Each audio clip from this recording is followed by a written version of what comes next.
بہت کم لوگ جانتے ہیں کہ انسانی ذات کسے کہتے ہیں، انسانی ذات کیا ہوتی ہے۔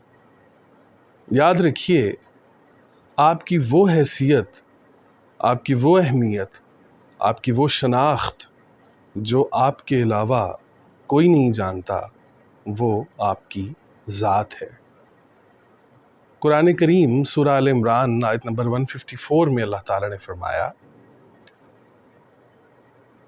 آیت کافی طویل ہے لیکن اس کے آخری اختتامی حصے میں اللہ تعالیٰ نے فرمایا ہے، اعوذ باللہ من الشیطان الرجیم، بسم اللہ الرحمن الرحیم، واللہ علیم بذات الصدور۔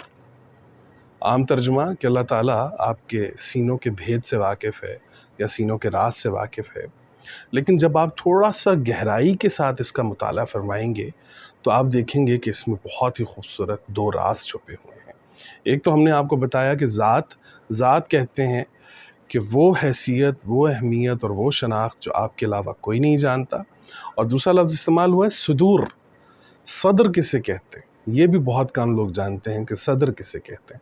صدر کہتے ہیں وہ مقام کہ جہاں پر انسان کی علم و معرفت اور انسان کی تمام سینسز یکجا ہوتی ہیں، اکٹھی ہوتی ہیں۔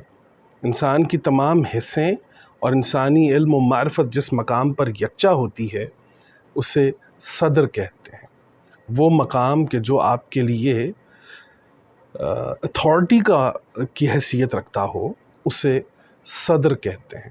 جس طرح کہ قرآن کریم میں اللہ تعالیٰ نے فرمایا، اعوذ باللہ من الشیطان الرجیم، بسم اللہ الرحمن الرحیم، الم نشرح لک صدرک۔ دوسرے مقام پر اللہ تعالیٰ نے فرمایا، حضرت موسیٰ علیہ السلام نے فرمایا، رب اشرح لی صدری۔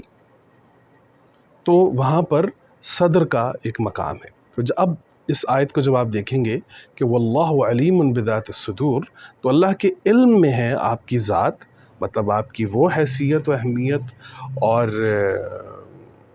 شناخت جو آپ کے علاوہ کوئی نہیں جانتا، اور اللہ تعالیٰ کے علم میں ہے آپ کی صدر، مطلب آپ کا وہ مقام کہ جہاں پر آپ کی تمام سینسز کوارڈینیٹ کرتی ہیں، یکجا ہوتی ہیں، ملتی ہیں، جن میں علم و معرفت ہوتا ہے۔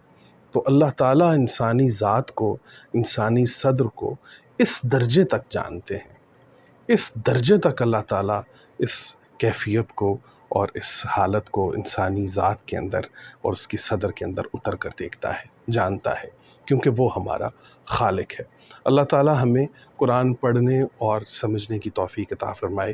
اللہ تعالیٰ آپ کو محبت محمد صلی اللہ علیہ وسلم عنایت فرمائے۔ آمین یا رب العالمین۔ السلام علیکم ورحمۃ اللہ وبرکاتہ۔